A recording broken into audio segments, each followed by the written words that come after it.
Signal सीधा है लेकिन ट्रैक ऐसे था, यानी ये ट्रैक इधर ना होकर इस ओर था और ये ट्रेन जब यहां पर पहुंची है तो इस ओर मुड़ गई है। और यहां जैसे ही ये मुड़ी, ड्राइवर को एहसास हुआ कि ट्रैक गलत है, वो गलत ट्रैक पर जा रहा है। लेकिन ये भी जांच के दौरान अभी शुरुआती तौर पर हमें पता लगा है कि ट्रेन अपनी फुल स्पीड में थी, यानी 128 किलोमीटर प्रति घंटे के स्पीड पर ट्रेन चल रही थी। आपको अभी तक पता चल चुका होगा कि इंडिया में एक बहुत बड़ा ट्रेन हादसा हुआ है। इस ट्रेन हादसे के बारे में भी बात करेंगे। ट्रेन हादसे की एक्चुअल एक डेमो देखने वाले, एक ग्राफिक डेमो देखने वाले और एक रियल डेमो देखने वाले हैं कि मामला और ये हादसा किस तरीके से आया, कैसे 3 ट्रेनें या 2 ट्रेनें टकराए, इनके टकराने के पीछे रीज़न क्या था, इन सब के बारे में बात करेंगे। और आपको एक बात यहाँ पे बता दूं कि 300 से ज़्यादा मौत हो चुकी है और 1000 से ज़्यादा लोग जो है ट्रेन हादसे में घायल हो चुके हैं। मैंने जब इस केस को स्टडी किया तो मैं समझ पाया, क्योंकि मेरा ट्रेन से बहुत लगाव है, मुझे ट्रेन के बारे में ज़्यादातर मालूमात होती है, बट कुछ चीज़ें मुझे नहीं भी पता होती। मैंने इस केस को जब स्टडी किया तो अब मुझे जो इशू लगा, जो मुझे बात पता चली है, वो सेम बात इसी वीडियो के अंदर भी की गई है। तो इस वीडियो को देखने वाले, क्योंकि इसमें डेमो के साथ आपको दिखाएंगे और शेयर भी करेंगे कि ये मामला, ये हादसा कैसे आया, कैसे, आइए बात करते हैं। इस बीच एक और बड़ी खबर, कोरोमंडल हादसे पर टीवी9 पर एक और बड़ा इन्वेस्टिगेशन। दोनों ट्रेनें आपस में नहीं टकराई थी। कोरोमंडल एक्सप्रेस के डिरेल डिब्बे दूसरे ट्रैक पर पहुंचे, दूसरे ट्रैक पर आ रही ट्रेन के पिछले डिब्बों से टकराए डिरेल डब्बे। तो ये भी इस रिपोर्ट से सामने आ गया है। तो इन्वेस्टिगेशन में कई बड़े खुलासे एक एक कर हो रहे हैं। हालांकि ये जांच का विषय है कि इसके लिए जिम्मेदार कौन है, लेकिन टीवी9 भारत फर्स्ट के सवाल लगातार पूछ रहा है कि इसके लिए कौन है जिम्मेदार।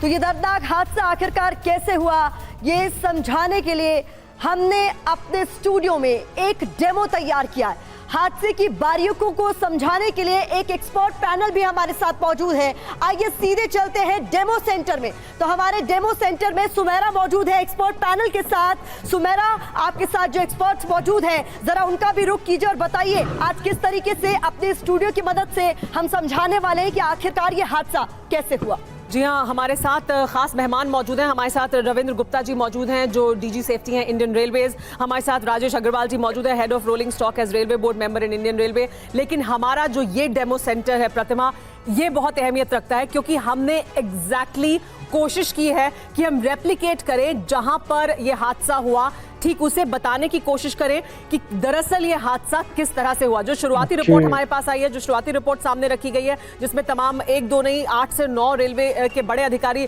सब मौजूद थे, उन्होंने जो रिपोर्ट सामने रखी उसके आधार पर हमने ये डेमो सेंटर तैयार किया है।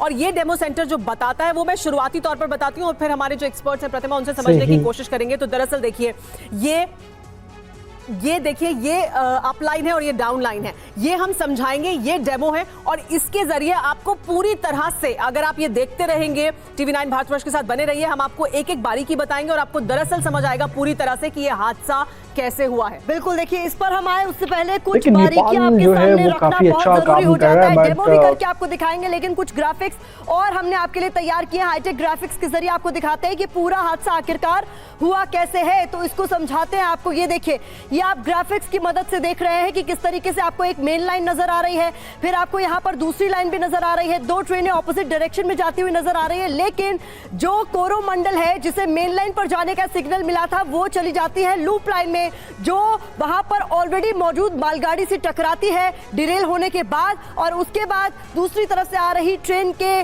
जो पिछले डिब्बे हैं, वो पहले से जिस तरीके से डिरेल हो चुके थे कोरोमंडल के डिब्बे, उससे टकरा जाते हैं और ये बड़ा हादसा पेश होता है, जिसमें अब तक 261 लोगों की मौत की पुष्टि हो चुकी है और करीब सुमेरा 1000 लोग घायल बताए जा रहे हैं। जी हाँ, इतना बड़ा हादसा।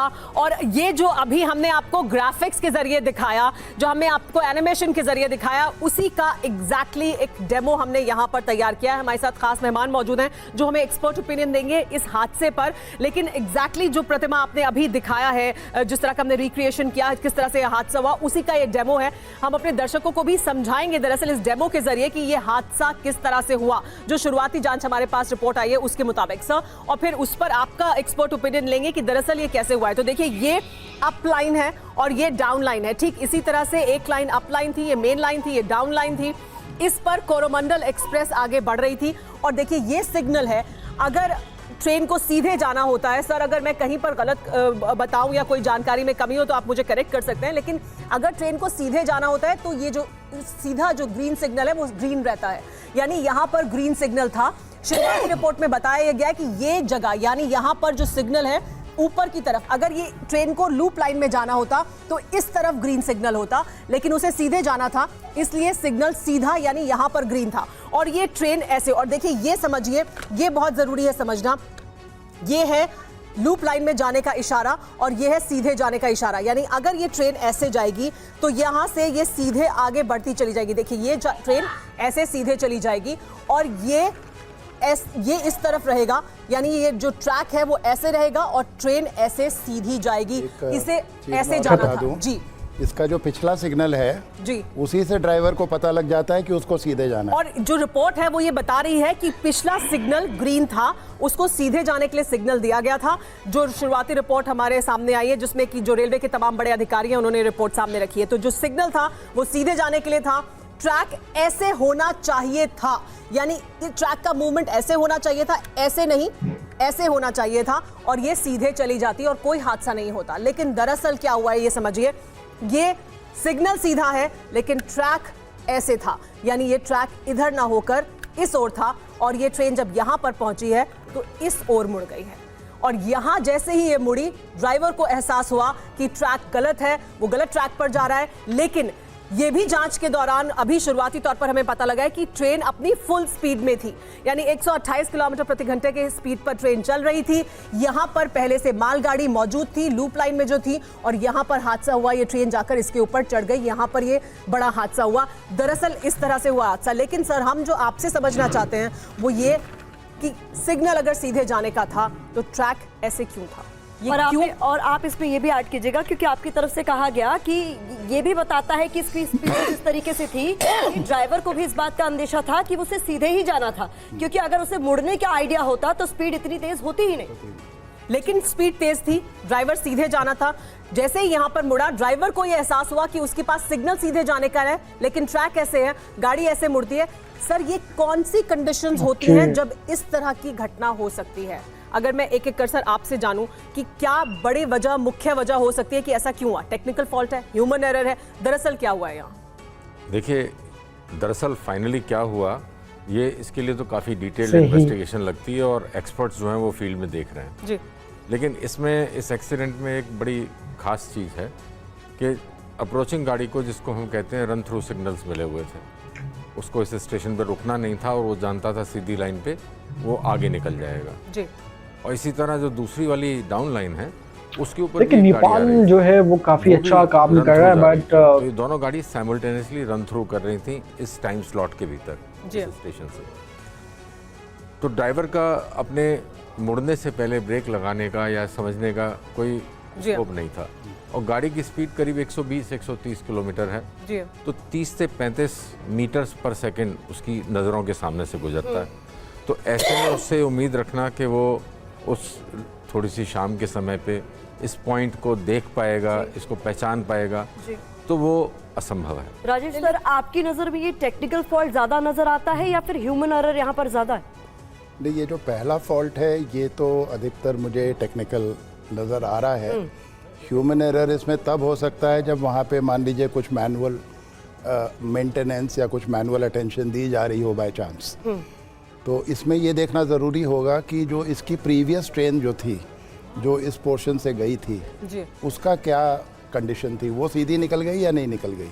तो ये पॉइंट जिसने मैल फंक्शन किया है फॉर एनी रीज़न, ये इसी कंडीशन में इस केस में मैल फंक्शन किया है या पहले से, क्योंकि पहले तो गाड़ी गई होगी, वहाँ तो बिजी रूट है। पहले तो मैं आपको दो चीज़ें बता दूं, एक होती है अप और एक होती है डाउन लाइन। एक आने का और एक जाने का ट्रेन लाइन होता है। सो उसमें अगर आपके पास अगर कोई मिसाल के तौर पर कोई ट्रेन आ रही है दूसरी, या कोई मालगाड़ी आ रही है, तो ज़्यादातर क्या होता है, कोई छोटे मोटे स्टेशन पे या बड़े स्टेशन पे आपकी क्रॉसिंग करा दी जाती है।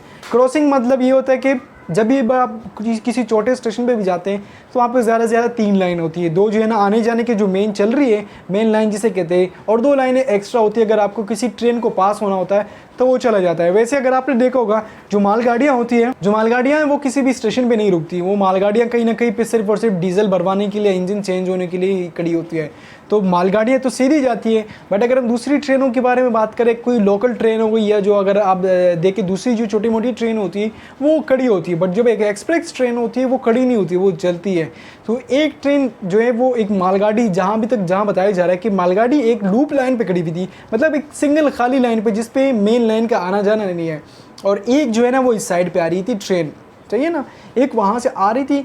ये ट्रेन आ रही है, ये ट्रेन सेम उसी डायरेक्शन में वापसी जा रही है और ये जो लाइन है वो आने की है।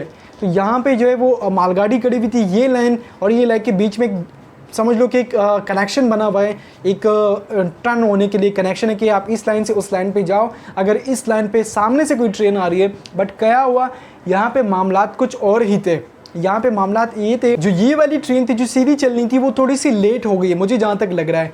क्योंकि अगर हम इस ट्रेन को देखें ना तो उस ट्रेन ने वापसी इसी लाइन पे आना था, इस लाइन पे आना था, तो तभी उसके लिए सिग्नल ऑन कर दिया गया था। अब ये जो ट्रेन थी, मुझे जहाँ तक लग रहा है ये कहीं जो है वो जो है ना बहुत ज़्यादा लेट हो चुकी, बहुत ज़्यादा तो नहीं, 5 मिनट या 2 मिनट लेट हो चुकी है। क्योंकि अगर ये टाइम पे जाती, सही है ना, अगर ये टाइम पे जाती तो ये जो सिग्नल है जो इस वाली लाइन से इस लाइन पे कनेक्शन हुआ है तो वो बिल्कुल सीधा मिलता आपको। वो सीधा नहीं मिला, क्योंकि वो सीधा मिलता तो ट्रेन चली जाती है। वो जब ट्रेन चली जाए तो फिर इस वाली ट्रैक का और इस वाली ट्रैक का जो दोनों ट्रैक्स हैं उसका कनेक्शन जोड़ दिया जाता है कि फिर उस वाली ट्रैक से जो है ना ट्रेन इस तरफ आ जाती है। बट यहाँ पे उल्टा ही है, यहाँ पे ट्रेन आने से पहले ही जो है ना वो कनेक्शन कर दिया गया था, सिग्नल डाउन कर दिए गए थे, सिग्नल यहाँ पर आप जो भी बोलते हैं। तो वो ट्रेन जैसे गई है वो तो वो टर्न होके उस टाइम पे लगी है और उसी ट्रेन से वहाँ जाके मिली है। और जो आखिरी के डब्बे थे, आखिरी के जो कोचेस थे, वो सामने बराबर वाली लाइन पे एक ट्रेन चल रही थी, उससे जो है ना जाके गिरी है, मिली है और वहाँ पे भी काफ़ी सारे लोग ज़ख्मी हुए थे। तो ये ओवरऑल अगर हम देखें तो ये ओवरऑल कंडीशन थी जिसकी वजह से इतने ज़्यादा लोग ज़ख्मी हुए और ज़्यादा लोग घायल हुए। ये थी रिपोर्ट। अगर आप लोगों ने देखी, अच्छी लगी हो तो लाइक शेयर सब्सक्राइब आप लाजमी करें। मिलते हैं किसी नेक्स्ट वीडियो में।